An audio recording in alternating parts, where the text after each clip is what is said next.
All right, I think we're live. And here we are. It's actually happening, which is kind of weird, but hey, you know what? We're gonna run with it. This is years in the making.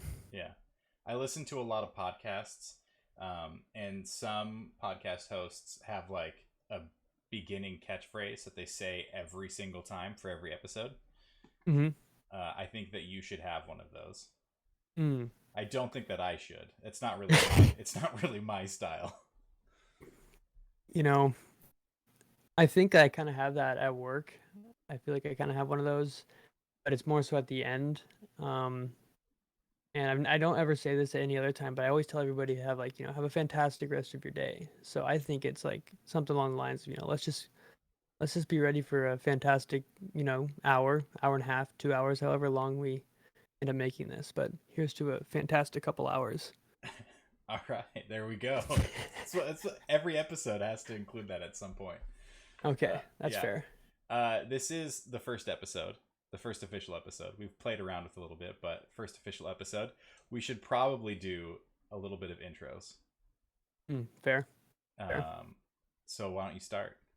Oh, I was thinking you better lead the way here. I had to do the intro, so Okay, fair enough. Fair enough. Well, I'm Kyle. I work with my co-host, and we just decided to start a podcast to talk about a variety of things. Mostly, it'll probably be focused on sports, a lot on fantasy football, and then throw in some pop culture things here and there, things that we find interesting, we want to chat about. But for the most part, we'll probably be sticking into the sports and fantasy football realm. I have a baby. He's 9 months old, and so I don't have a life outside of fantasy football, work, family, and then I enjoy watching Sounders games. So that's kind of all that I do right now. mm, that was good. That was good. That was good. I'm Jake. I also work with Kyle, as kind of like myself working with him. Yeah. So, um, means are we self-proclaimed fantasy football experts? But we're here to at least talk about it, kind of as Kyle alluded to. I'd say, learning along the way, and we will probably talk about our first ever dynasty league that we're all doing here together and chat about that. But I I reside um in the good old state of Montana. I guess not reside. I don't know where I reside. I'm all over the board. Yeah, you Kind of kind of here in you're a kind vagabond, of but yeah. I live with a backpack and wherever I end up, but Washington and Montana and I do not have a kid. I recently, semi recently, got a dog, which I feel at this point in my life is just as much work as a kid, maybe. Possibly more because you don't know where they're pooping. Um, at least like with the kid, you know where it's going to be found, I guess. most But of the time, usually. so I also after about 20 years of my dad telling me I should golf, and me telling him that's stupid, who would golf ever, I recently picked that up, and that's if I'm not working or doing like housework. I try to go out there and hit up the links a little bit. So that's what most of my time goes towards nowadays. So, but Well, all in all, we're here to have a good time. We're not here for a long time, just a good time. I think that's your second catchphrase. You're gonna use Yeah, that. I'm just gonna Use I'm that gonna in cycle all. through Yeah, them and just see which one kind of get really through all of them. clicks. Yeah. Well, as you kind of alluded to, we are in a fantasy football league together. We have some other coworkers, a few of my friends from high school, college days, and then some previous coworkers. So from an old team that I was on, and we went all out this year. So it's kind of the first official year. We played last year in the same league, but we just did a redraft league. This year we started it off.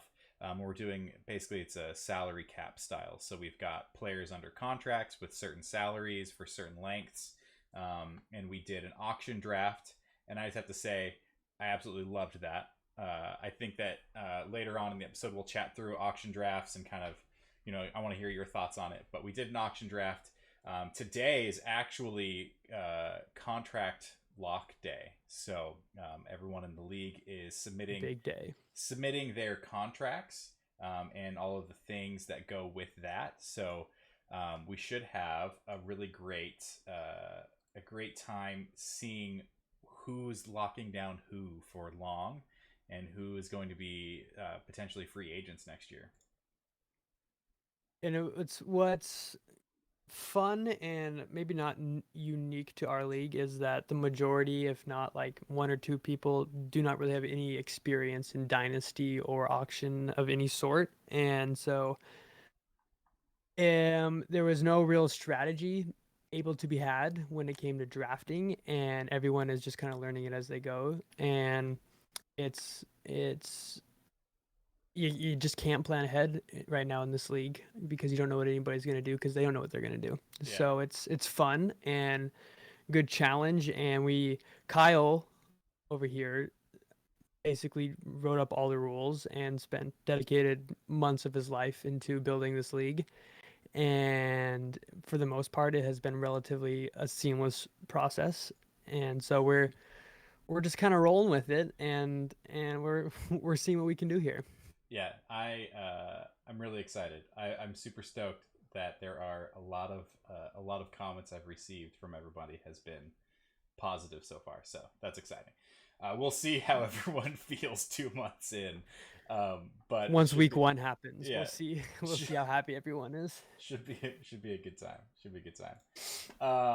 I need to quickly say, if you've absolutely loved the episode so far, which how could you not? Give us a follow on all of our social media channels. We're on TikTok and Twitter and Instagram, YouTube and Twitch. So usually it's going to be the collective podcast in some capacity.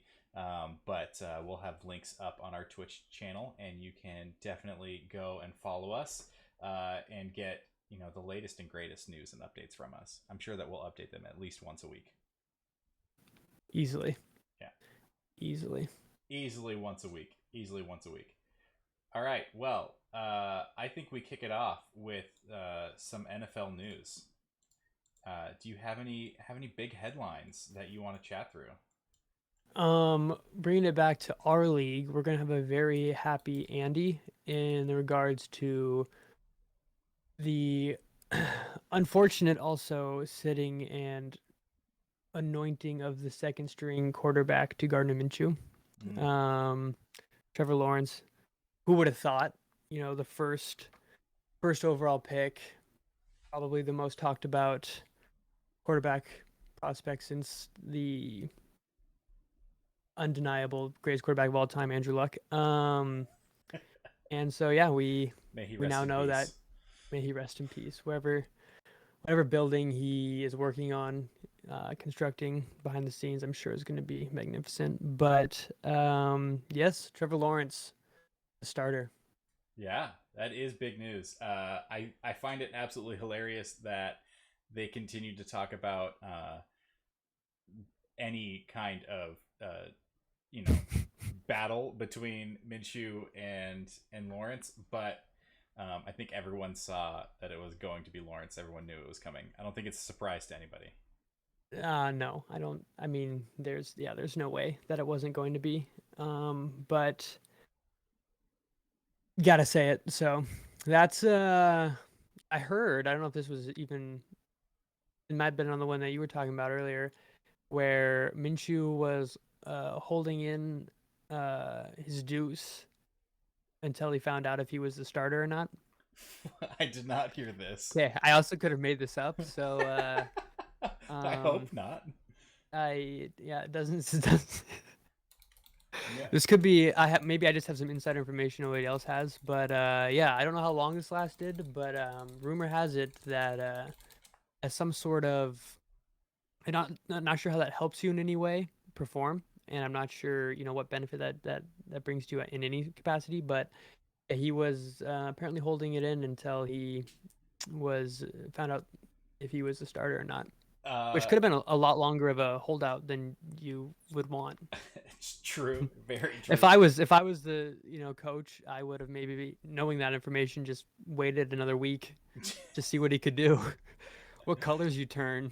So I did a quick Google search. That was a headline back in July Okay. during the draft. Yikes. I'm hoping that things have settled with Gardner since then. I heard. Okay, yeah. I'm for his sake. Yes, I hope so. I have not heard that though. Great, Okay. great headline. Great, Mhm. great shout out.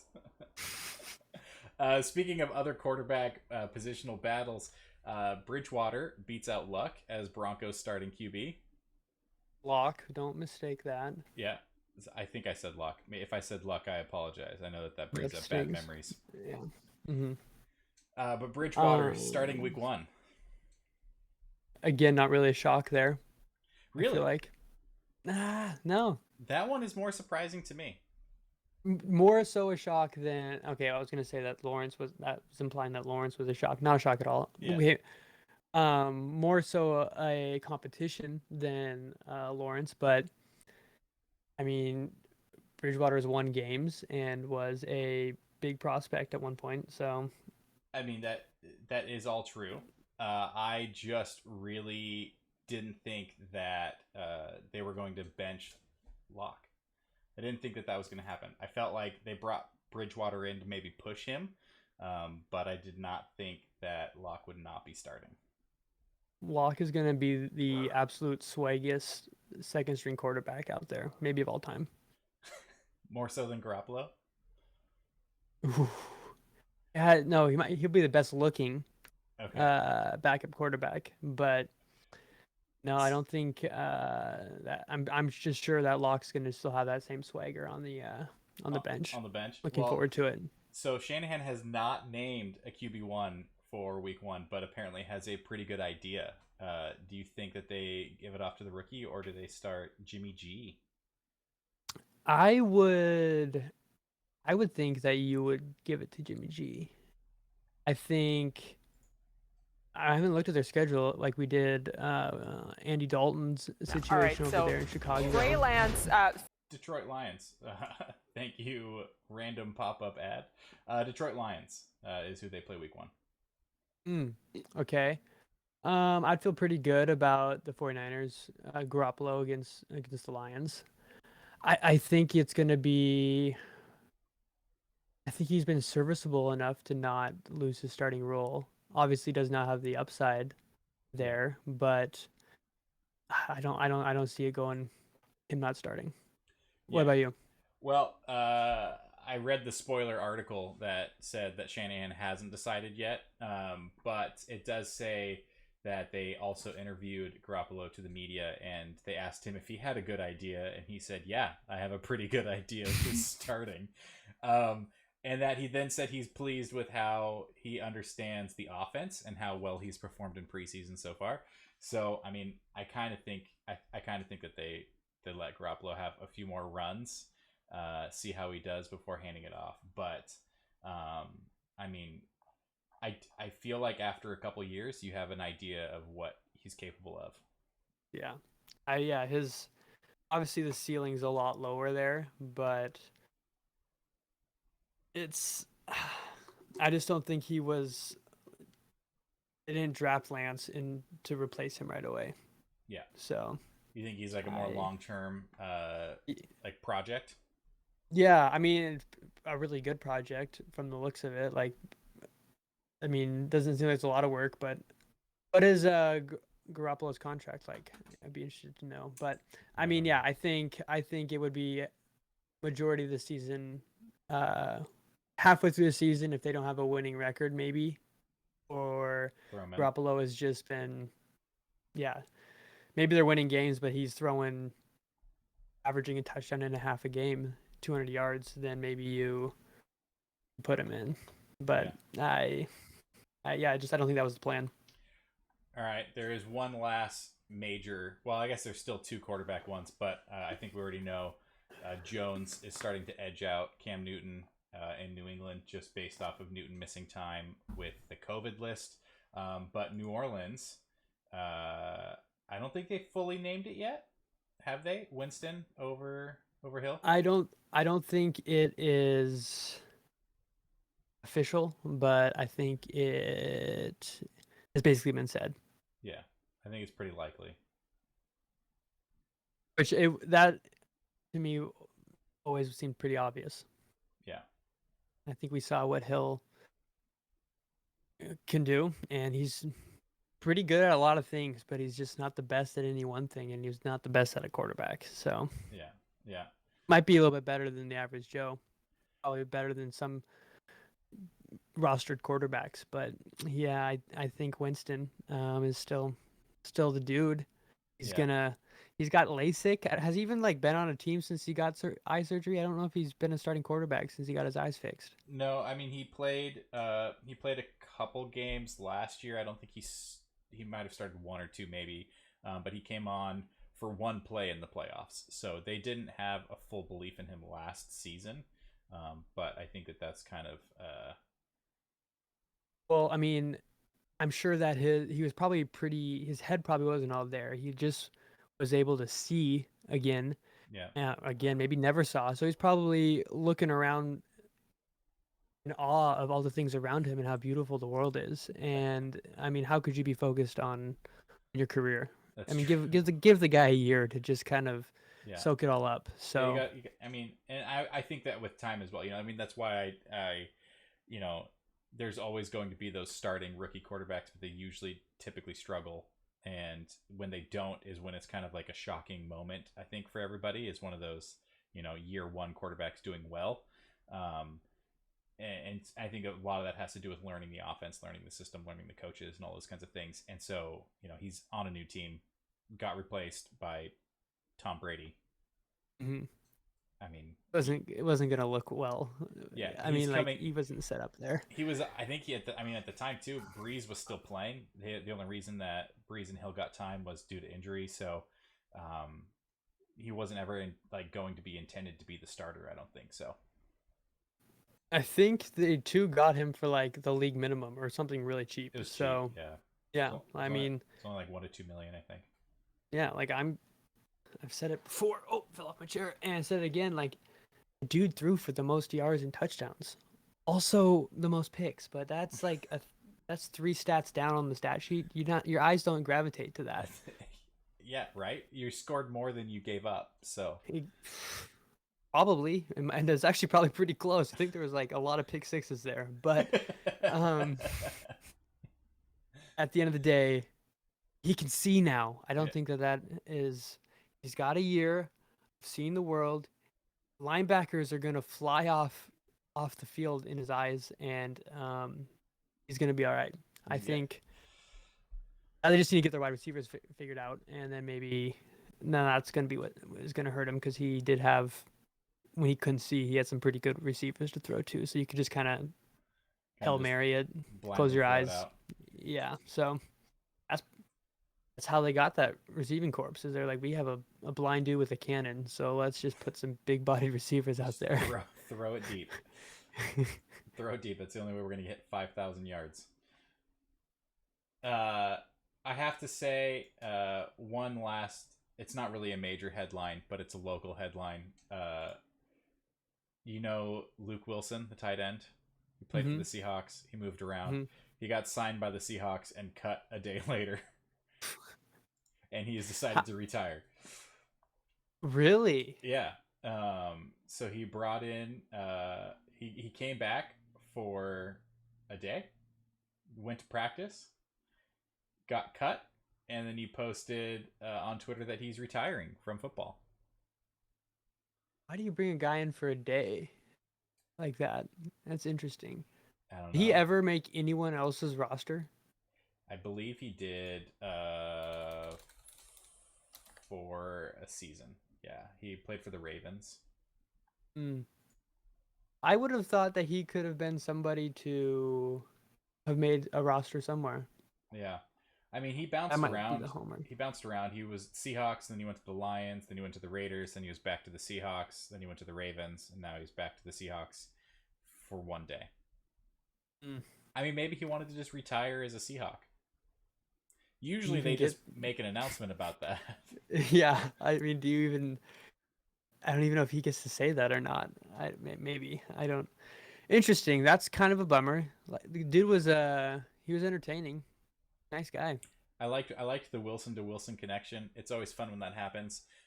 There's an A. Rogers that is on the Green Bay Packers, and I just would love in all of the drafts that are going to be happening, how many of the A. Rogers are going to be picked up accidentally. When you're like frantically just hitting the search button for a Yeah, player and the click.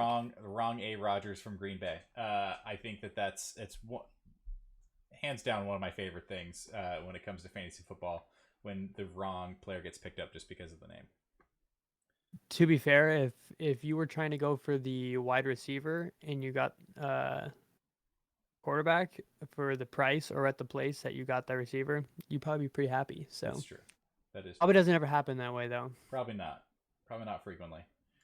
All right. Well, that's. I think that's kind of like the major NFL roundup. I think that there are some fantasy specific updates that we should chat through as well, though. There's it is still a kind of roster NFL news, but I think it's more of an impact when it comes to fantasy football. But Sony Michel getting Mm-hmm. traded from New England to the Los Angeles Rams. Yeah, that's in our league. I don't even know who, if anyone, has that, but Nobody owns Michel. yeah, so he might be. Again, don't think he's the number one guy still, but So from some of the messages that I saw is that he kind of is really, potentially super high up and will be, you know, used a lot more frequently than expected. hmm, I mean, I think Henderson got something hurt, so and is always just kind of banged up. Yeah, So I could see it. I could see it being a thing. yeah. I also, I mean, who in their right mind would ever draft any Patriots running back in any league? So that's just one more potential running back that can be drafted now. So that's nice. Yeah, yeah. But Hender's missing the remainder of the preseason, and who knows how long into the season? Probably not a whole lot. But Michelle's probably going to get a whole lot more than Xavier Jones or Jake Funk. yeah, easily number two. I mean, could it's probably more so a split than in who's the healthier person. Yeah, Henderson owners in shambles. Yeah, they were already kind of it was already a desperation pick. I'm sure that was nobody's first choice. Probably not. Probably not the first choice. But do you think that makes any changes for New England? Does that does Um, that open up Harris's status as being like the actual top option? I think it means that they were confident in him, and oh gosh, I don't even like I for like I would never draft a Patriots running back because I made that mistake way too many times in the past, and so I don't even pay attention to their running backs even though they have that. So they've Is it got Harris Damian the Harris. rookie? No, they've got Damian No, Harris. He's got 2 years. yeah. James White, Hmm. who's got 7 years, 29, and then they have a rookie Ramondre Stevenson. Okay, so that's four like pretty good running backs then, and so that just means they feel pretty good about their depth. I feel like, and Yeah, they get like a fifth. They traded for a fifth and a sixth. That might turn to a fourth if they get like a comp or something. a sixth and a fourth. Yeah, Okay. 2022 and So 2023. yeah, so for a guy who, I mean, was just going to be kind of in their rotation of backs, they got a little something for it. And I think that makes sense. Yeah, I think it just means they liked their running back depth. But all three of those guys, in my mind, seem like they're going to play some. Yeah, I still, I would never, I will I never got draft a Patriot running back. Stevenson on the league minimum as part of a different trade. Wasn't really who I was going for, but I've got him. So He killed it, deep to be sleeper honest. picks right here. He he looks good out there. So I mean, who knows? Yeah, Sleeper picks. he's gonna make waves. Uh, Just watch. Kadarius Tony Part Two. there. That's I've slightly recovered. Yeah, Um, but yeah, I did get bamboozled there. I feel like there was a cornerback cornerback traded. From the Raiders, I want to say. Perryman. Oh, trade to the Raiders. That's right. Yeah, Um. 2 picks as well. Oh, really? I didn't see Yes. what for. Well, Perryman and a 2022 seventh round pick to the Raiders for a 2022 sixth round pick. Okay. Okay. Interesting. And then also have to mention Robbie Anderson getting paid some big money. Yes, he is. Great news for Robbie Anderson owners. I've always been kind of you sleep on him, but I guess last year he didn't. I had him on my team, and he's definitely gets the like PPR. You're doing okay because he doesn't get a lot of touchdowns, but he probably had 100 yard or 100 catches last year, close to that.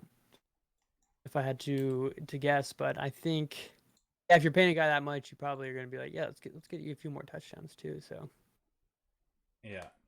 you'd want it.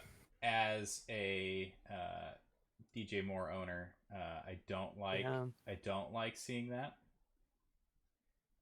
Still think he has more touchdowns for Probably, sure.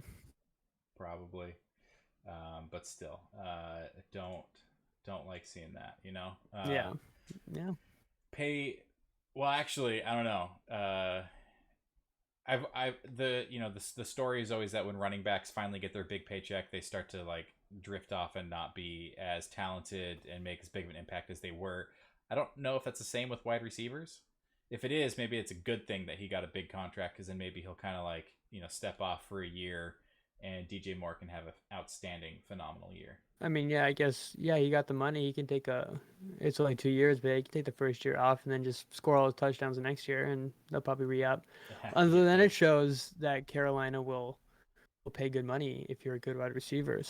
Yeah, So maybe DJ Moore will be like, okay, I'm going to show you what money I'm worth. So yeah. it could go in your favor. With the Go in your favor. Darnold throws. Yeah, yeah. I don't know what to say about that. I I think a change of scenery would be nice for Darnold. Agreed. I don't even know if we know who Sam Darnold is because who could with what he had, who could do good. Yeah. But then again, Zach Wilson looks pretty freaking good. So A new coach though, that yeah, helps. it's a pretty different system and team. But Helps quite a bit. who knew? Yeah, Who knew? yeah. There were some injuries this week. Um, Etienne got hurt, out for the season. That's tough. That's very tough. I think a lot of people had high hopes for Etienne, myself included, to make an impact like year one. Hmm. Probably mid season is when he would probably start to take things over for Robinson. Robinson owners though are Yes. super stoked. Can we just say in our league what Robinson? I can see if I can find this here. Pretty sure Robinson went for stupid cheap. About 10 million. Yeah, So for everyone that doesn't know all of our league intricacies, we have a salary cap that mirrors the NFL salary cap. So this season is 182.5 million. We did an auction. Each owner has 17 players, so they've got 9 starters and 8 on the bench. No kickers, no defense, so it's just offensive players. And a lot of the top end running backs, McCaffrey went for 53, Dalvin Cook went for 49, Jonathan Taylor 38, Kamara 43. So there's some big numbers. And the current projections for Robinson is that he's the running back number 18. So he's down the list a bit, but he went for 10 million that's pretty good. for And for a guaranteed. No owner has. There's very few owners that have two top 12 running backs. I think that you're pretty close with Aaron Jones and DeAndre Swift. But nobody else really has two top 12 running backs. and being able to have him slot in as the number 2 running back for 10 million is a fantastic deal.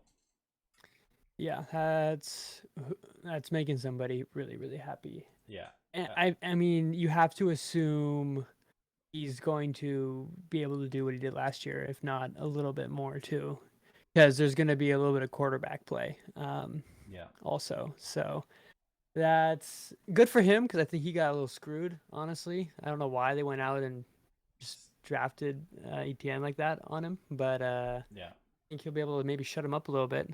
Yeah. But I mean, one benefit they invested all that. I mean, they invested a first round pick in him, so they're going to also play him. But Yeah. uh, good for him. Good Yeah. for him. Good for people who have him on his team, on their team. Sad for people like me who had ETN, who is now just sitting on my injured reserve for a full year. Yeah, it's tough. That's all I can say about that. Yeah. I had one other thing I wanted to talk about when it comes to fantasy football. I discovered this league today. It's actually on Reddit. So if anyone is curious, they can check it out. It's reddit.com and then NARFFL. So it's NAR is Narwhal, so it's like the Narwhal Fantasy Football League. But they've created a system where there is 4 tiers. So there's like the championship tier, and then there's the next group down, and then there's the entry level tier. And they have it set up of where, at the very, very top end, there are 144 teams. So there's 3 conferences, and then each conference has 4 teams or 4 leagues of 12. So there's 144 teams at the Premier League level, right? Like the very top. The Major League has 288, so it's like broken down even more. The Minor League has 576, and then the Farm League has like 384 or something like that, right? So there's 1,000 fantasy football owners that are competing in this league. If you win your league, you get promoted up to the next level, and if you lose, you get demoted down. And if you're in the Farm League and you finish, like you don't win, you don't finish top 2, then you get booted out of the league and put back into a lottery, and then there's just a lottery of owners to fill in the rest of the teams. So you have to prove yourself year 1 to move up into a league and kind of be more guaranteed to stick around. Because, you move up 1 level to the minor league and the bottom 2 teams drop out. So you still can't lose. You have to still try and win. But there's a promotion and relegation system, which I'm a big soccer guy. I absolutely love promotion and relegation for soccer. Whole different thing. We can get into that later if you're ever curious. But I think for fantasy football, it's just really funny. It's just like a fun system that they created, and people can move up to be in the top tier. If they lose, they drop down. So you always have to be on your game. I'm super intrigued by it, and I'm bummed that I missed out on being able to participate. So are you gonna join the farm team? You ready to work your way up So next year? I will try to get in on it That's next gonna be a year. long list, I'm sure It now. is a huge list already without this plug to our currently 3 viewers. It is a huge list of people trying to get in on this. I think it's hilarious. I don't believe that there is any dues that you pay. You don't pay anything to be in part of the league.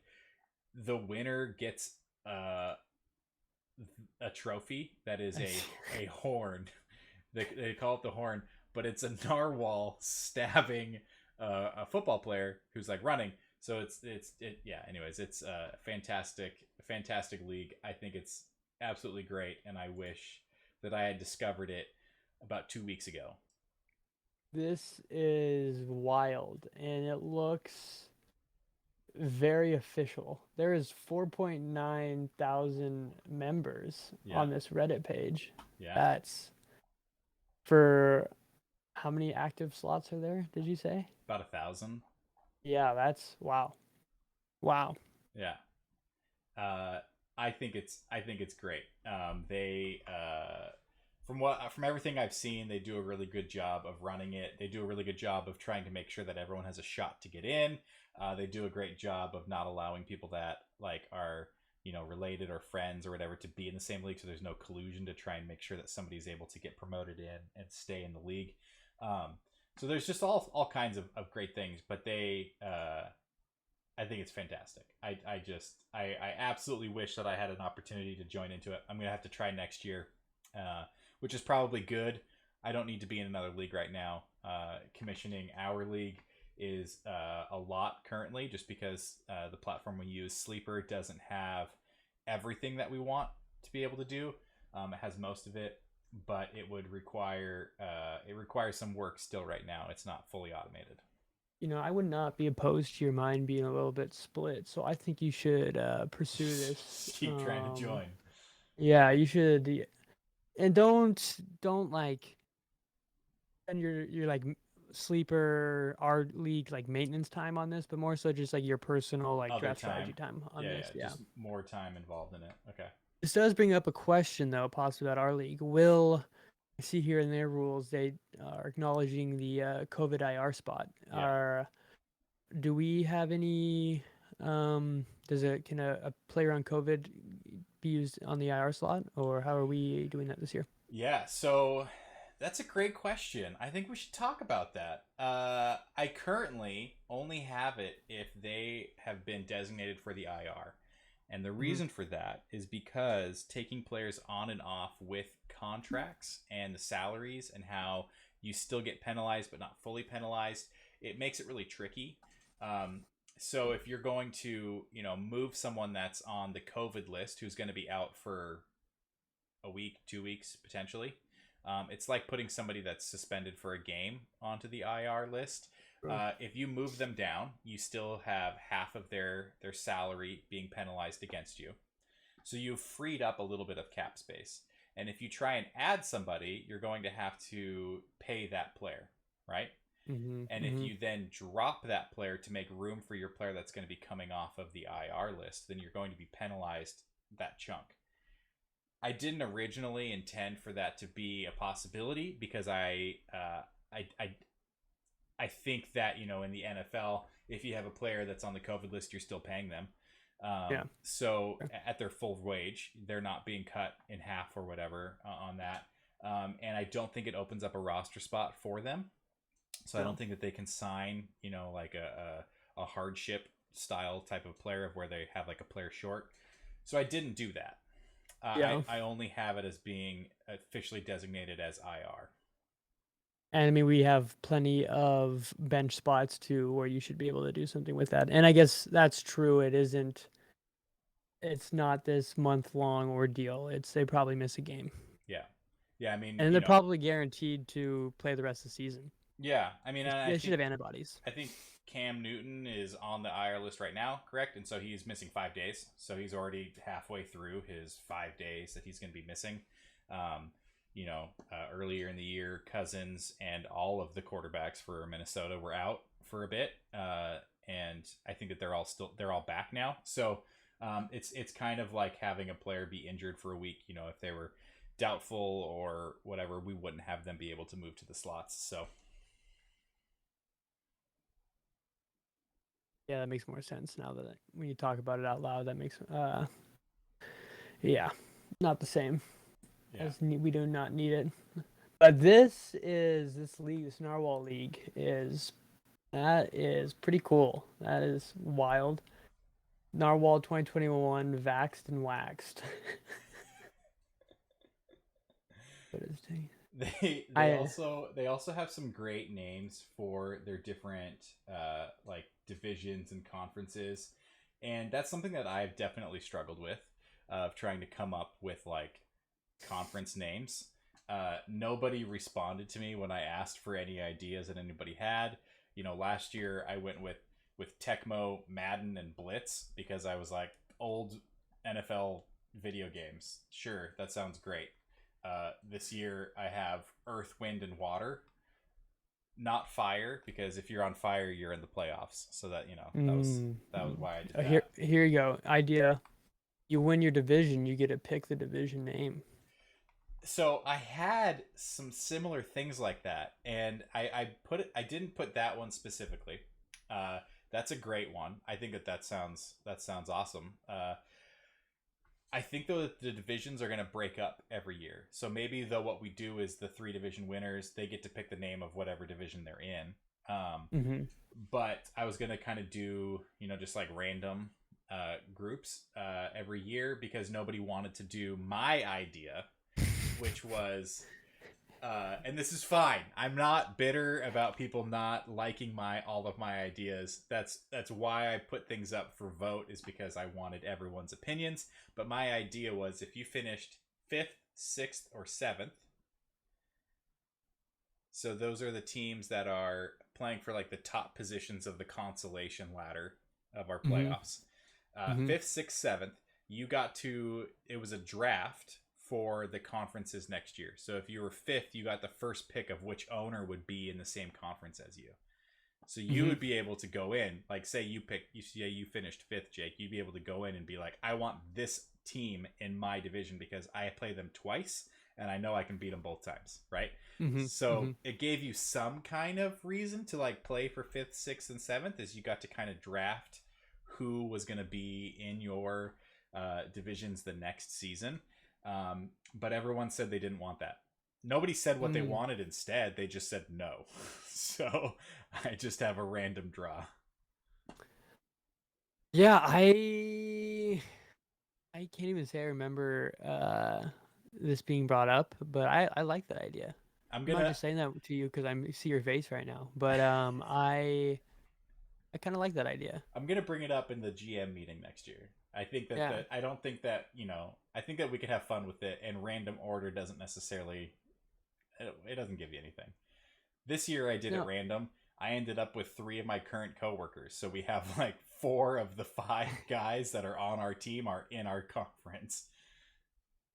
it's both good and bad. Yeah, I'm I like that idea. I'm for that. Having a little bit of reason to play for something in a garbage spot is nice. So, yeah, yeah. I mean, and because we legit do. reason. I mean, there is incentives. As sad as it is, there are incentives for kind of trying to tank in the playoffs.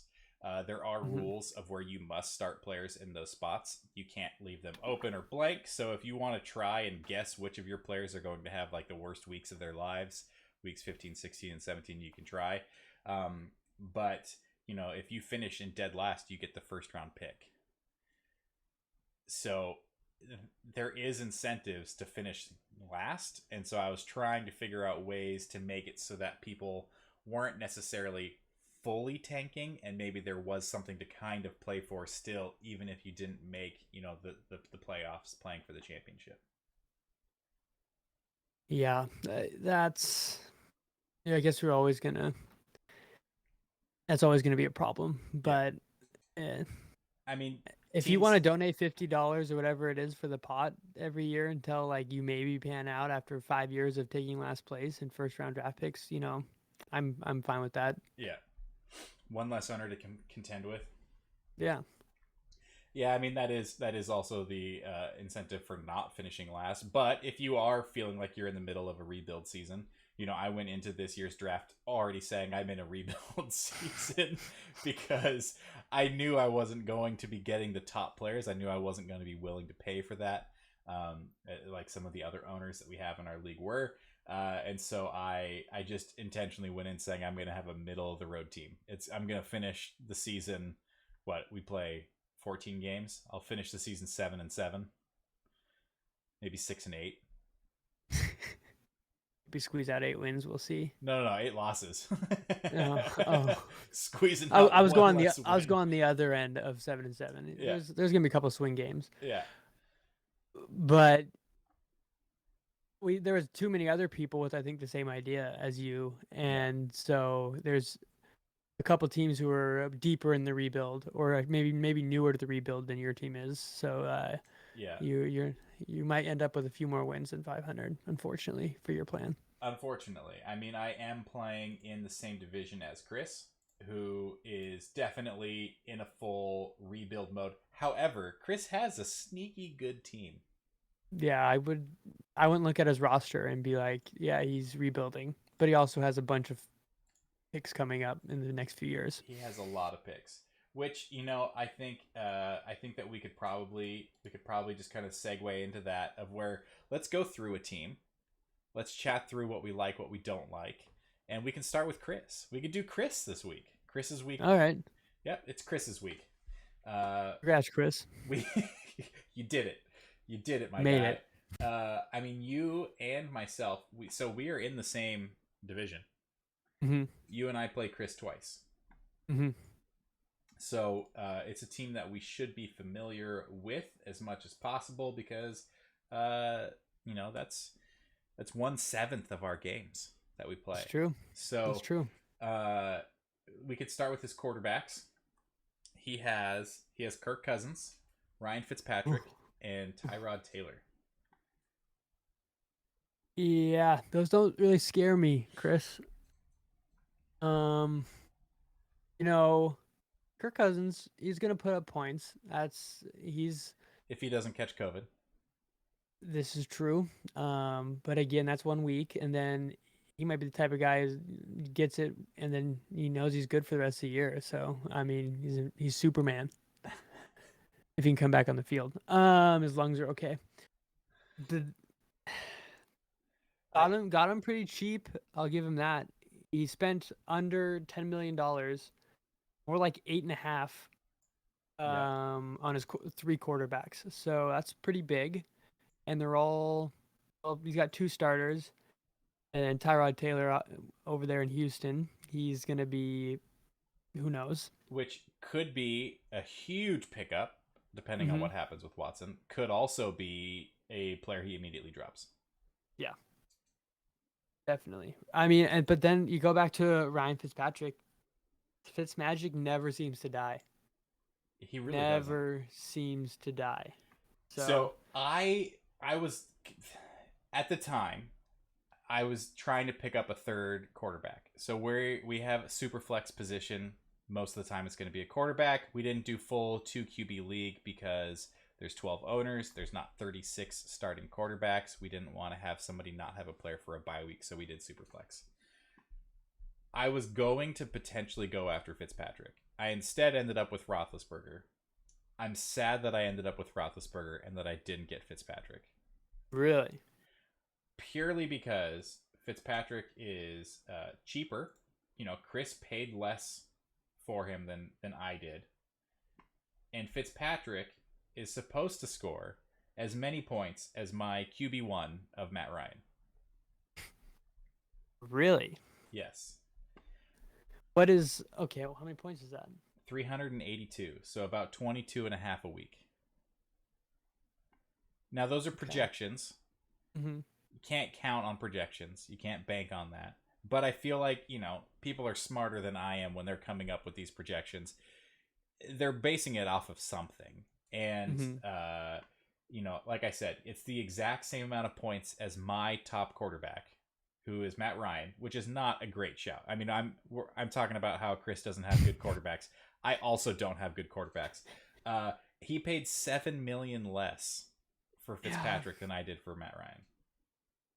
Yeah, your one quarterback cost him as much as his three. So Yeah,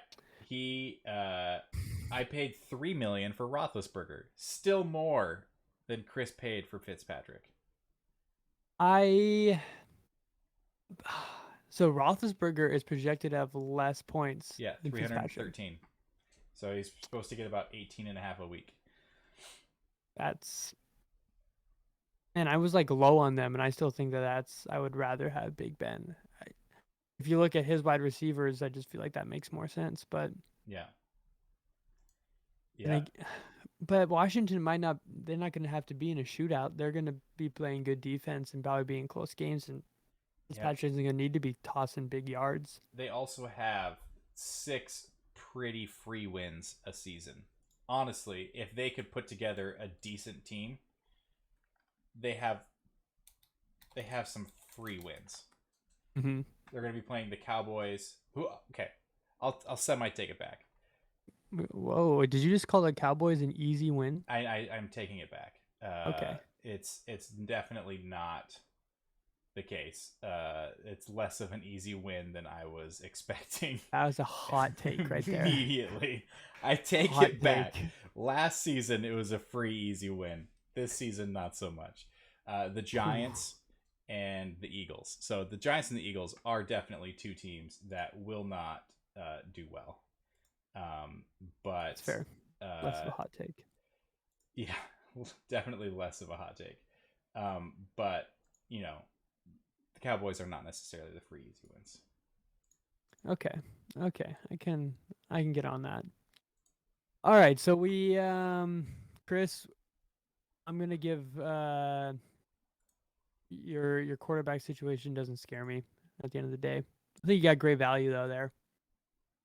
We're gonna see, and I don't really know. I've never done a quarter like a super flex league. We're gonna see how much that really matters, having two serviceable versus maybe two higher end quarterbacks impacts the team, because we have a couple of those. And I mean, we have teams that have middle grade quarterbacks and then some with a couple high end starting quarterbacks. So we'll see how much, if that plays a role or not, which I'm looking forward to see. But Chris, your quarterbacks don't scare me. No good quarterbacks. All right, running backs. Now here we go. This is where even just today, you and Chris have to be leading in trades this year. You alone, or Chris alone probably has more trades than our entire season last year. Yeah, Chris alone has accounts for almost half the trades, I believe, maybe even more than half the trades in the league. So he's having fun. He's We love to see it. He's addicted to trading. That button is so easy to press. It is pretty fun. Good job, sleeper. Uh, But yeah, let's Jonathan Taylor, yep, Antonio Gibson, yep. Kareem Hunt, James Conner, Davian Hawkins. That's I mean, Taylor and Gibson, that's two top 10 quarterbacks. Yeah. Maybe 12, depending on where you want to put Gibson. I don't know, but I put him up there, top 10. Yeah. That's pretty good. So, I mean, projections. Gibson is number 12, tied with Harris. So again, projection wise, but they're number 12. He's number 12. Yeah. Taylor's number 3. Mm-hmm. Two very very solid, definitely RB1 RB2 options. He then drops down to Kareem Hunt, who is going to be splitting the backfield with Chubb. Isn't necessarily the greatest option, isn't the worst option to be slotting in to a flex spot or for buy coverage, but not necessarily my favorite choice. To be fair, he's got 3 top 25 running backs. Yeah, I think that's going to be competing with anyone else's roster. Not too many people have their third running back is anything in our league. Yeah. Special. James Conner, again, isn't the absolute worst running back. You know, he's pretty similar in terms of points he's supposed to be getting as Kareem Hunt. He is definitely, though, a tier down, I think. And then Javian Hawkins, I believe, no longer has a contract. Really? So, yeah, I believe he has been cut by the Falcons. So he is a free agent. Well, looks like Chris is pretty high on him finding a team and becoming something, because he's on a 5-year contract with Chris's team. So Chris will definitely have him for the long haul. Yeah, so Hawkins, not necessarily anything good at the moment. But still, his first 2 are fantastic. Number 3 is there's definitely worse options out there. Chris, I give you a good job on the running backs. Good job. A good job to the Chris. All right, wide receiver. He's got Jefferson, Cooper, Waddle, Davis, Aguilar, and Mooney. That's pretty good too. Jefferson. Okay, I've been a lot higher on Cooper than a lot of people have, but I'm starting to be like, okay, he's staying banged up a lot and for a little too long. So, but I mean, the dude was really good 2 years ago. You I know, hate to say that. That's actually really gross to say. 2 years ago, the guy was really good, but the guy was pretty good 2 years ago. yeah, yeah. 2 years ago, he was also 25. He's now 27. It's not necessarily a great sign in the NFL. For every year you gain, you don't usually get better unless your name is Tom Brady. Wow, Uh, that's pretty good. uh, However, having Cooper at 8 million when the guys around him in our league are 15 plus, that's a pretty good deal in terms of getting value for the amount of money that he's willing to invest in that spot. Yeah, Uh, you're welcome, Chris. Chris For getting him so has, cheap. he's got one top 10 wide receiver with Jefferson. Uh, Cooper is his next guy, so he's got two in the top 20.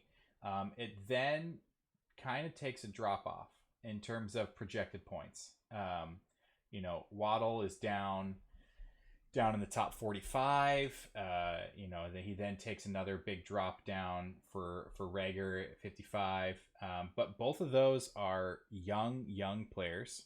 22, 22. Both of them are 22. They're Aguilar's 22. no, Jalen Rager.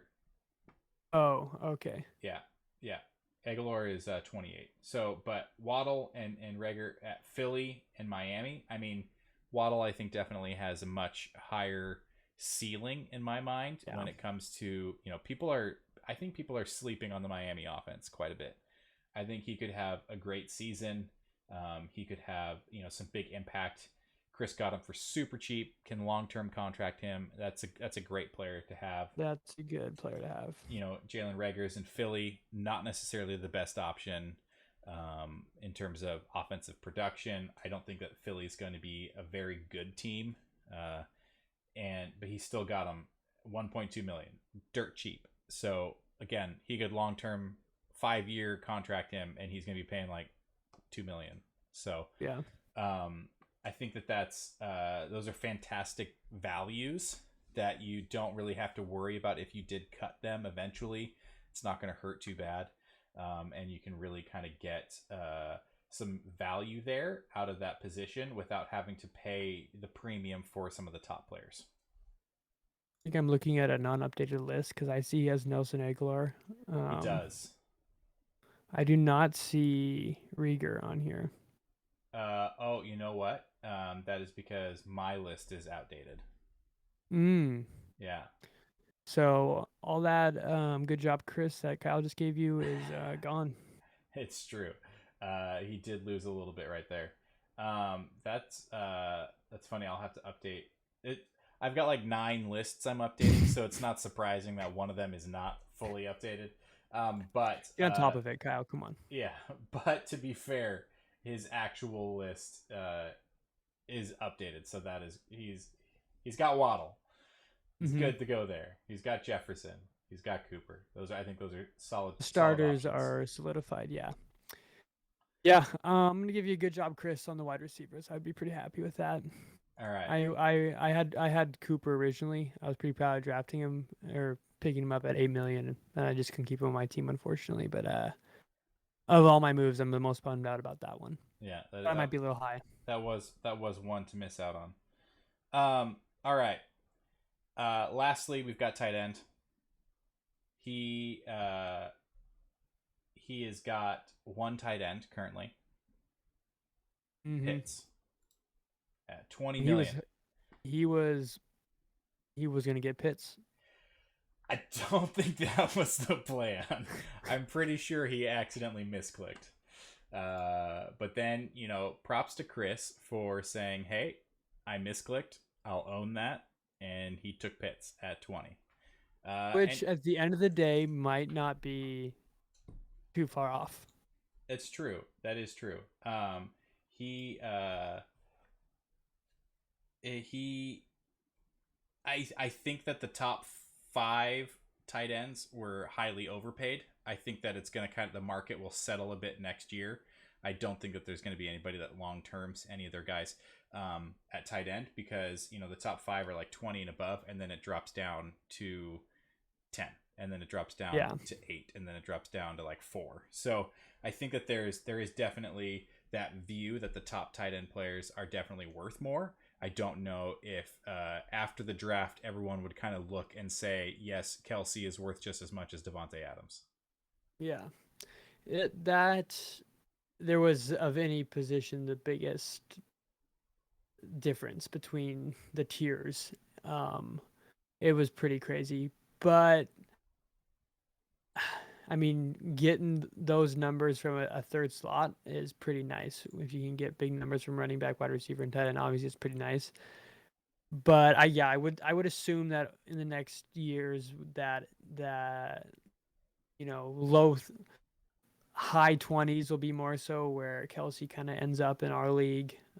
Granted, we're going to get more money as the NFL budget goes up, so that's going to change. But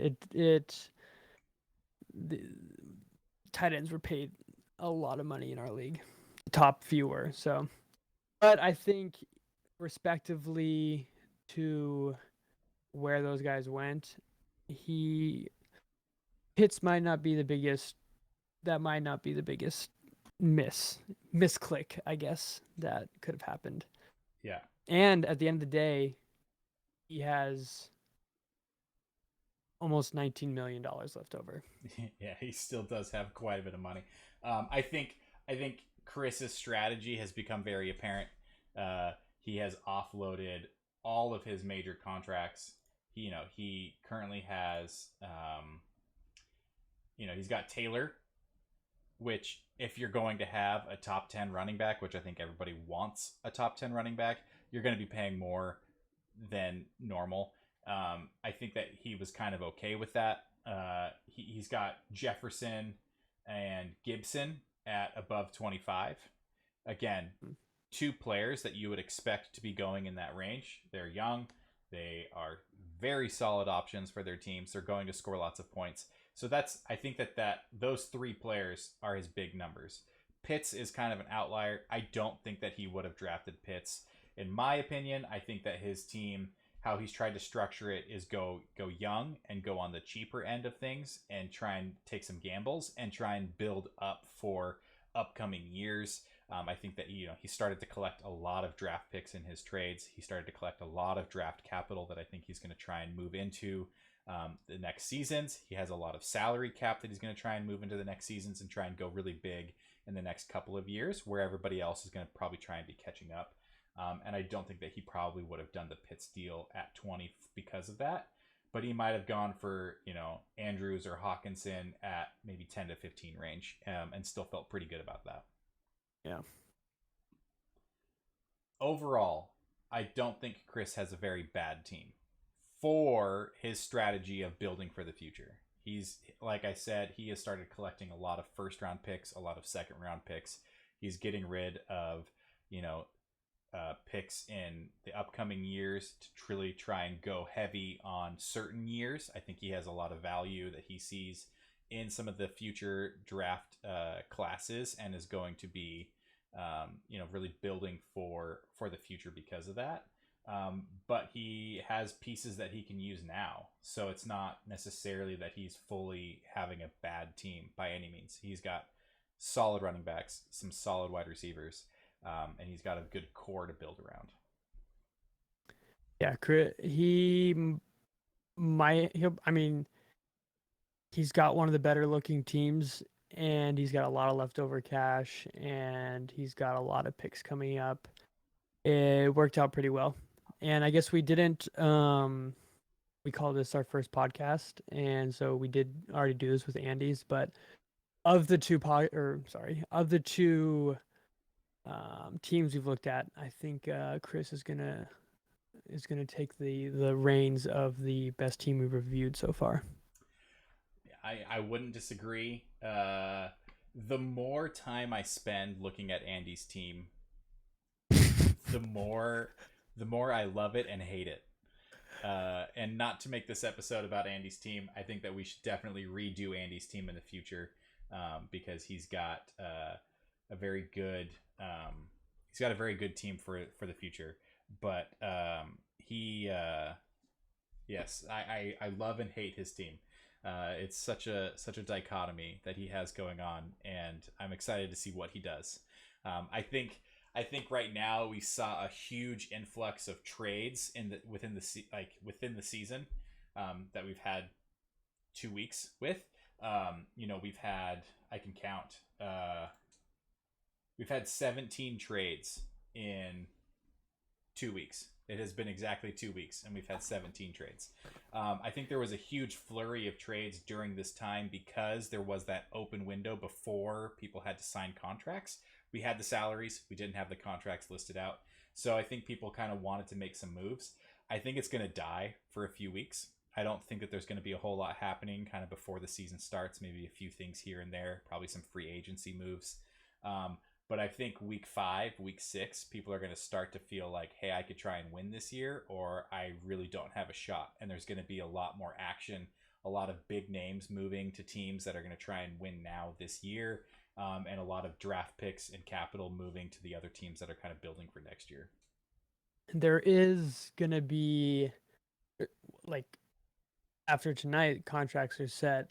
There's going to be a little bit more math to be had, though, Yes. when it comes to trading and stuff, too. So it's going to be probably a little less willy nilly throwing trades around, whatever, and Yeah. more like, okay, I gotta really think this through. Luckily, what you have, our like doc in here does a lot of the math and lays it all out in front of you. But it's going to take a little bit more brain power in order to successfully pull off a trade than it has thus far. So I don't think like we're gonna have those days of like 6 trades going on like Yeah. we were having, or people.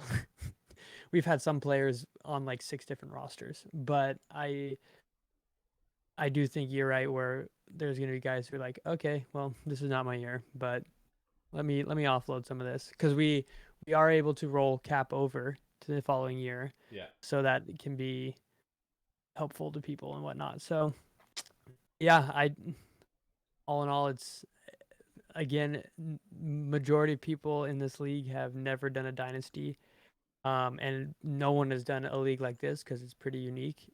But I think we're all just learning as we go, and it's gonna be a wild ride. Yeah. I'm excited. I'm looking forward to it.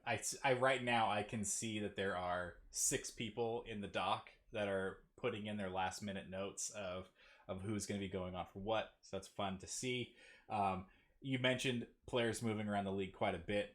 I do want to say I think it's absolutely hilarious that Adams and Gaskin got paired up together and traded from my team to Chris, from Chris to you, and then from you to Zach. I think that that's just absolutely hilarious. There was a lot of moving of Adams and Gaskin together. Oh, they And were a that's, pair every time. yeah, every single time. And they are still together. I drafted them and I moved them, and yeah, it That's is wild. it That's is pretty wild. it's been pretty funny to see that. I think it's because it was high wide receiver, low salary running back, and so people were able Hmm. to make those trades with a receiver and a running back and kind of try and flip flop around a little Sweet. bit. Yeah, yeah, yeah. It's the cap space is it just messes with you. It's a lot to think. It's just such a different variable compared to other drafts where you don't have to worry about money. But then it makes you be able to pull off trades you couldn't pull off before. Yeah, There's a lot bigger name trades I feel like in this sort of draft versus another draft where it's or other leagues, sorry, and it doesn't. There's less benefit. It's more so a one-sided trade always when you're just trading players straight across. But when there's money involved and there's picks involved, it lets you maybe gain a better player, if you were in that spot. Whereas in other leagues, you wouldn't be able to other style drafts. So it's fun. This is pretty sick. uh, I totally agree. And that's what I really liked. So, when I was looking at all of the different kinds of leagues that were out there, because I didn't make this on my own, I definitely took from a lot of things that I saw out there. There were a lot of options, and this one seemed the most interesting to me because it had all of those variables that you could be using during trading. You know, we had, like I said, Adams and Gaskin moved around a lot. And the reason they moved around a lot is, like I said, you had a high paid wide receiver and a low paid but pretty solid running back. And so people were willing to say, I will take on, the highest or the second highest paid wide receiver who is at, Devontae Adams. He's going to be good, but it's going to Hmm. hurt in the sense of the available cap space you have left over. But I'm going to do it because I am getting Gaskin, who is a pretty serviceable running back still at a very, very cheap rate. Hmm. So I had done a move of where there was Adams and Gaskin for Jefferson and Taylor. Then Chris moved Adams and Gaskin to you for Cooper and Henry. And then you moved Adams and Gaskin for Hopkins, Johnson, and Williams. And so there was a lot of those movements that people might not have made. Like you probably wouldn't have traded Adams for Hopkins. Yeah, yeah. You probably wouldn't have traded Johnson and Williams for Gaskins. Like those moves probably wouldn't be happening, but they are because there is that second layer of, well, this frees up 5 million in cap space for me, so I'm able to go out and get players in the free agency, or I'm able to take on this larger contract and make I other mean, deals. exactly, because that's where when that trade came to me, that's exactly where I was. I didn't have enough money to fill out a full 17-man roster, and so that allowed me to have relatively the same talent on my team and have some cash to be able to do that. And then obviously, yeah, he gains a little bit more talent. But yeah, like you said, would never have just made that trade if it wasn't for the money aspect of it Yeah. in any other type of league. So yeah, and what Devontae Adams probably the highest paid wide receiver in our Second, league. Hill Second. is Hill is number one. That's right. Yeah. Adams at basically 33 million and Gaskin, yeah, another under 10 million. He's Yeah. $9.3 million Yeah. for a starting running back, kind of. Not that's yeah. That's why that's so funny that they traveled around with each Yeah, other. they did. I thought that was great. Every time I saw them move, I thought it was funny. Uh, other favorite moves that I saw was Chris and I. So Chris and I were going back and forth on Clyde Edwards-Helaire and Galladay for Amari Cooper and Hunt.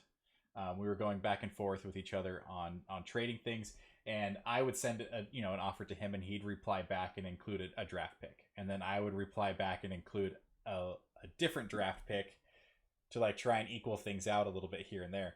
And we ended up trading draft picks up into 2024. So, Chris and I have 3 seasons ahead of us.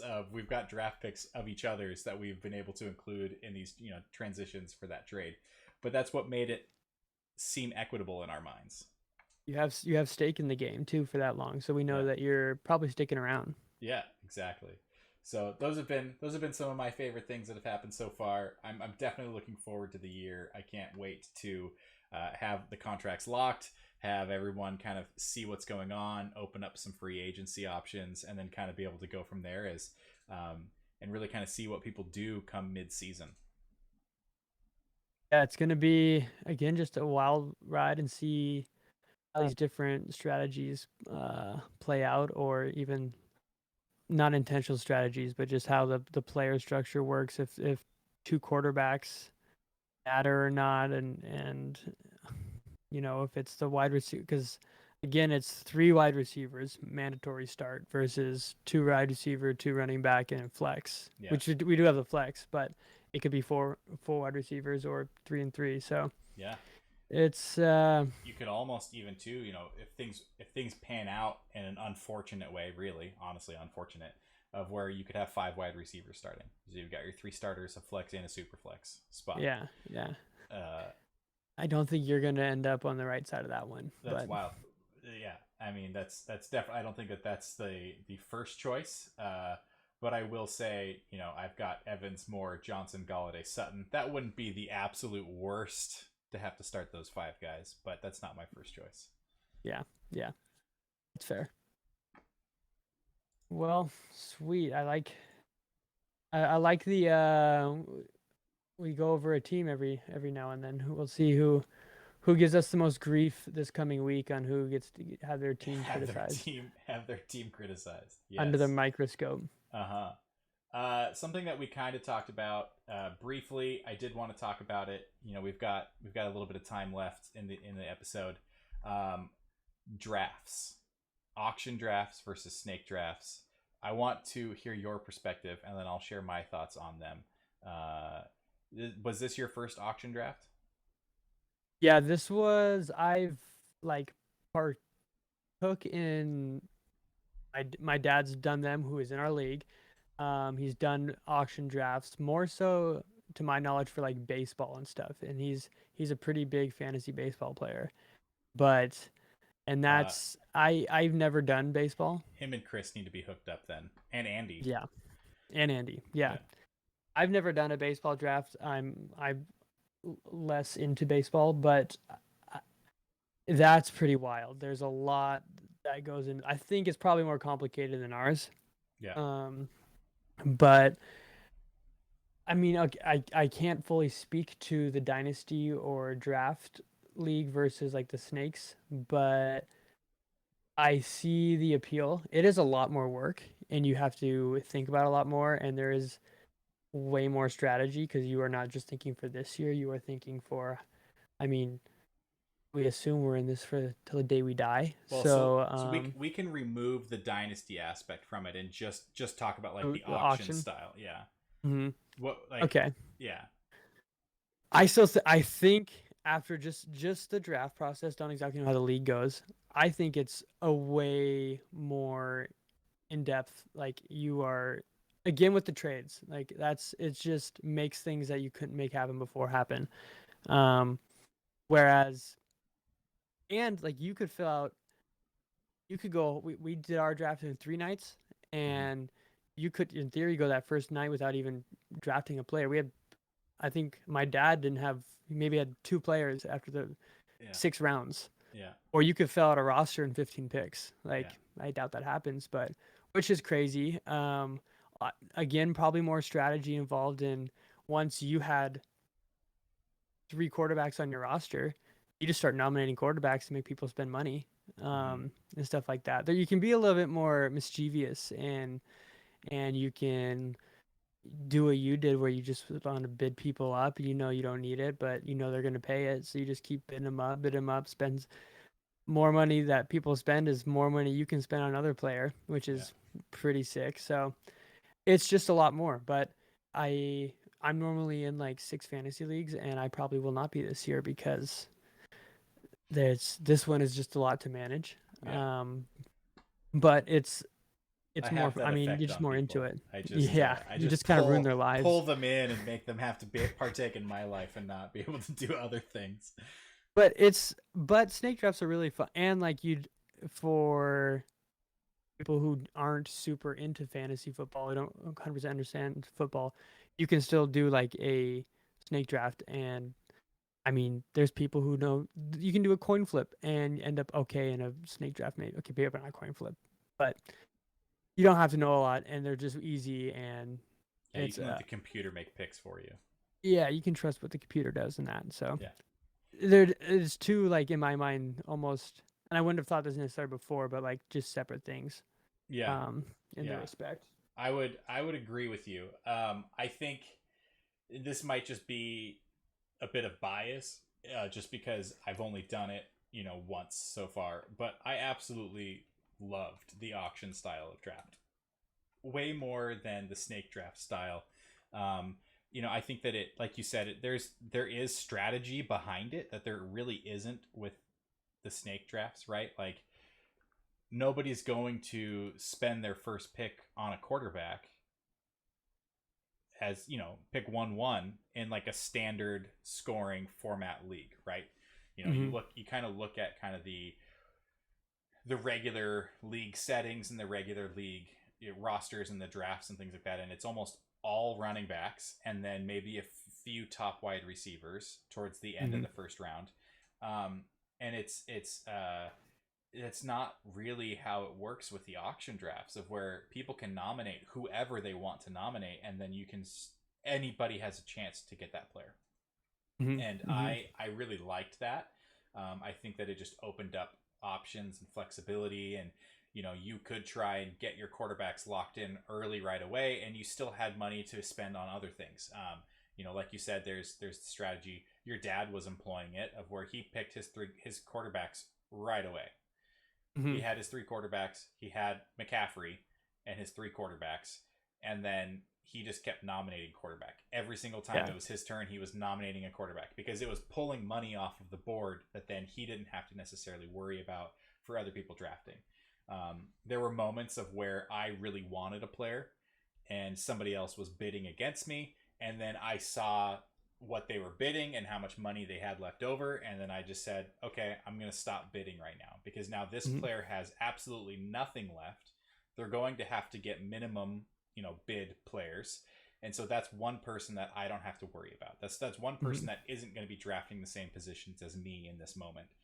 But it meant that I missed out on players that I wanted and that I might have paid a little bit more for if I had been given the opportunities.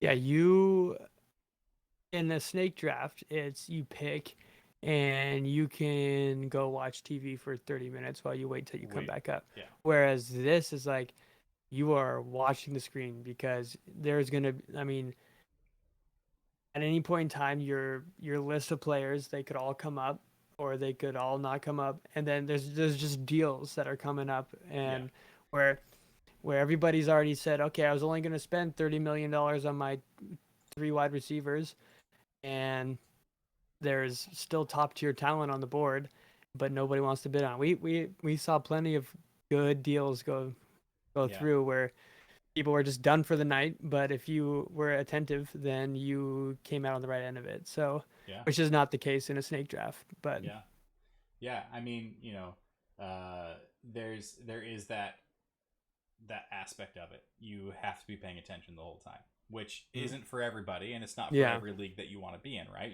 If you're just in like a league with your friends and there's nothing at stake, and you're just doing it because you want to hang out with your friends and draft for a night and play fantasy football together, like, I don't necessarily think an auction draft is gonna always be the right choice. But if you want to spend a full day and get really hard into strategy and tactics with the draft, or you want the ability to be able to pick whichever player that you want to be able to have, auction drafts all the way. Like, that's it. I think that's like, that is a recommendation that I have for anybody that wants to have like a little bit that next level of strategy added into Hmm. their fantasy football. Hmm. No, yeah, 100% agree. It's just depends on what you're into, and I can't imagine there's too many people who, again, I guess just keeping it on auction versus dynasty, but it's still more of a, and maybe less so after the draft. I'm sure you can do a lot more in season trading and stuff than having to consider like long-term contracts and stuff with people. It's probably not, I guess dynasty would just be one more step above that. Yeah. And So um there are leagues of where they do an auction draft, but mhm, they don't have to fit their players into a salary cap during the season, right? So it's like the, mhm, the auction draft is just the format to allow people to pick whoever they want. And then once you get into the season, you can trade with whoever for whichever mhm, players. There's no longer that like value that's tied to it. I think mhm, that there's still like a fun aspect to that without having to mhm. take it to that next level like we did. Yeah, yeah, no, most definitely. I would, if it was, I'm only gonna do one.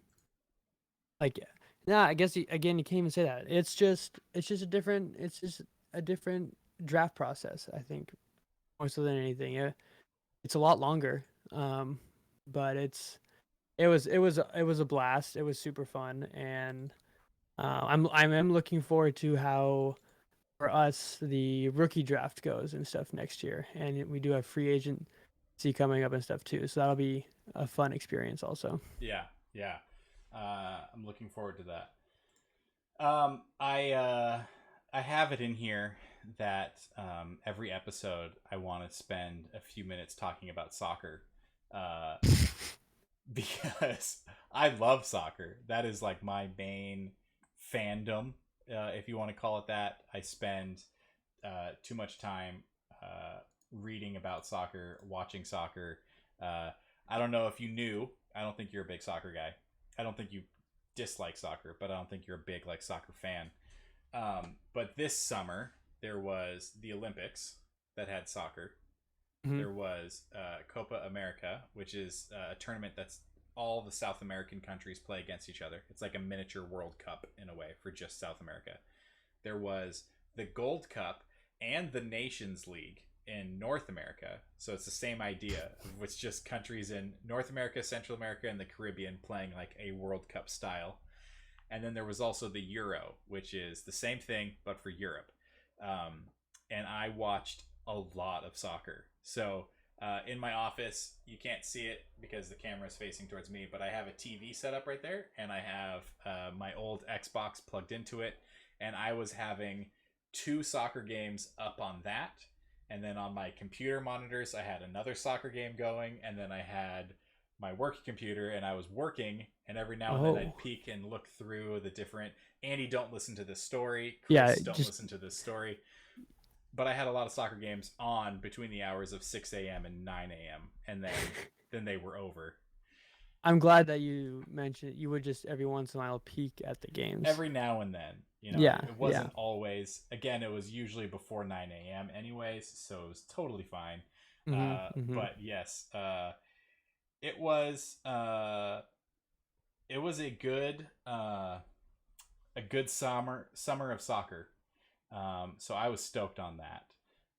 Yeah, my soccer knowledge pretty much comes from you talking about soccer. Mostly me nodding my head, and I did in order to be able to relate to you some add Seattle's team. You can't even confidently say their name. Sonic? No, Sounders. Yeah, Sounders. yeah, yeah, yeah. Um, You always knew. um, yeah, yeah, yeah. I knew that. I was playing. Added them to my Bleacher Report, so I would at least, every once in a while they would come up.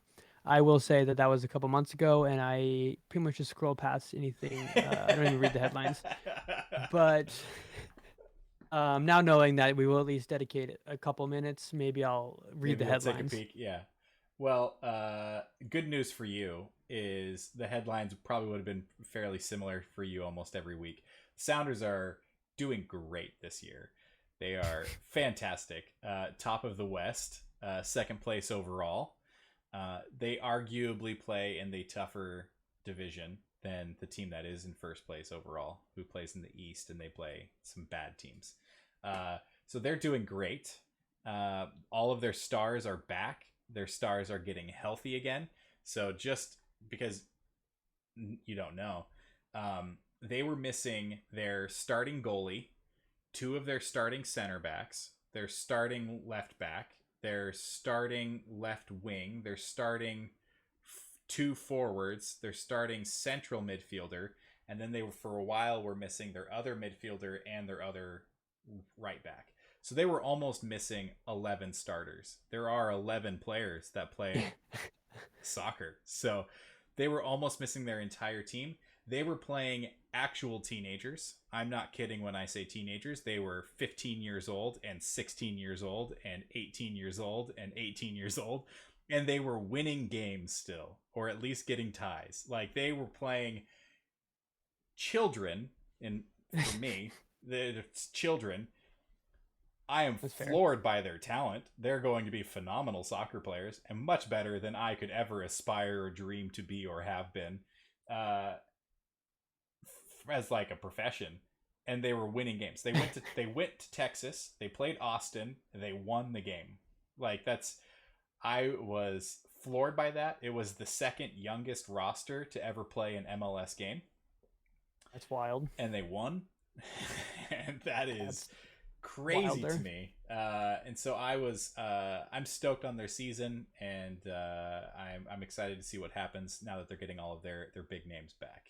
So, are these when this happens? Is it injury that is causing all this, or is it COVID, or Yeah, so how they does?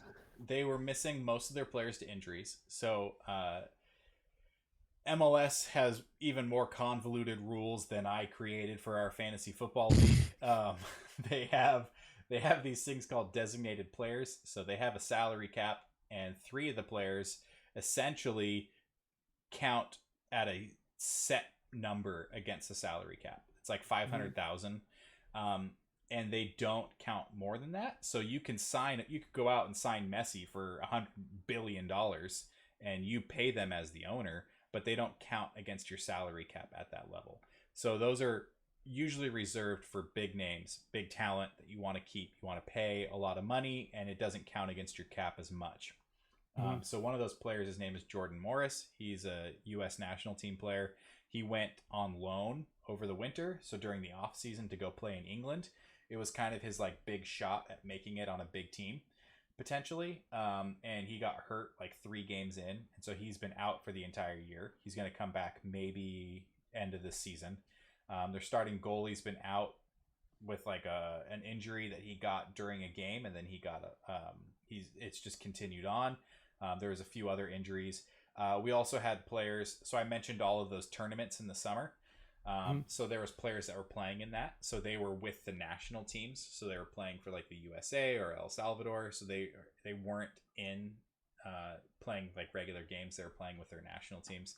So we were missing players for a variety of reasons, but it was some dark days of where they were getting like the league was allowing them to sign players to a 3-day contract essentially to play for them for these games.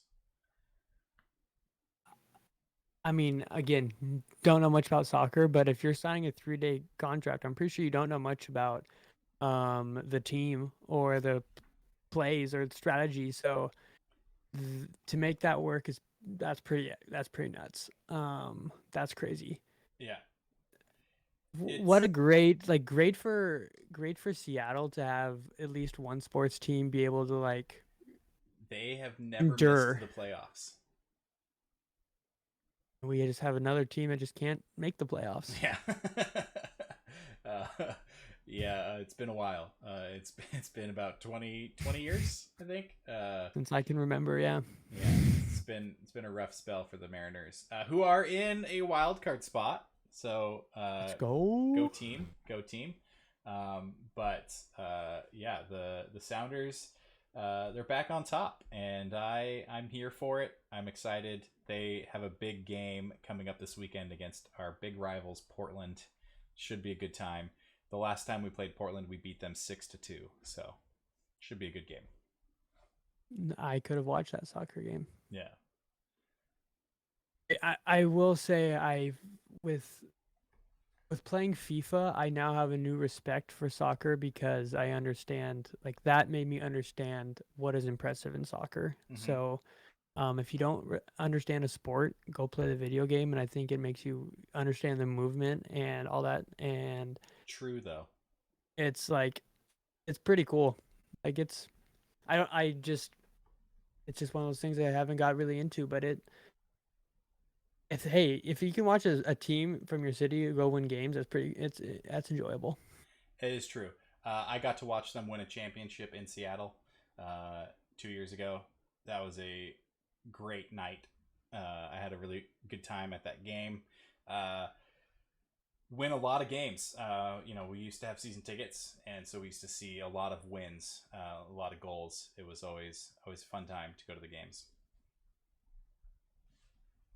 I'm glad you got to sneak soccer into here. That makes me really happy for you. Thank you. Yeah, I have it as a segment. If we ever make it like title cards for things, it could be soccer in 6. I only get 6 minutes, so in an hour and a half podcast, I get 6 minutes.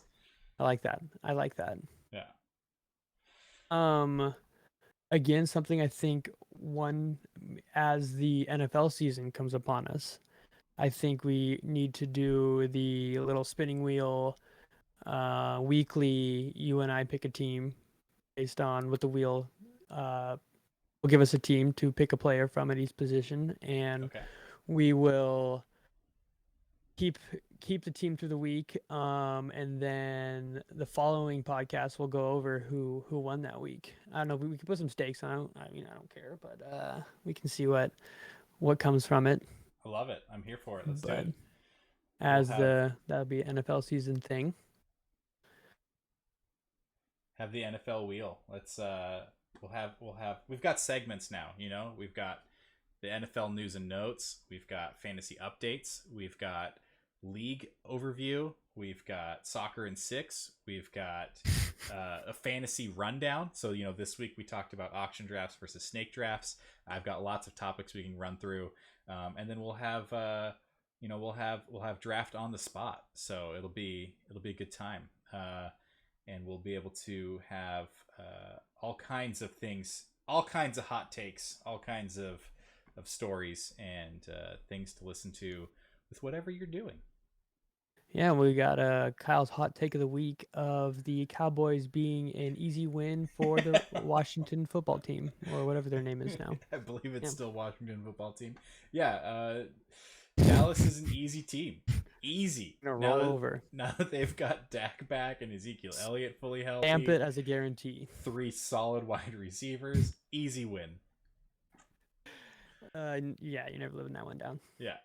All right. Well, with that, I think that we can call this podcast done. Dunzos. Well, Episode 1 in the books. episode 1 concluded. Thank you all. And I hope you all have a fantastic rest of your evening.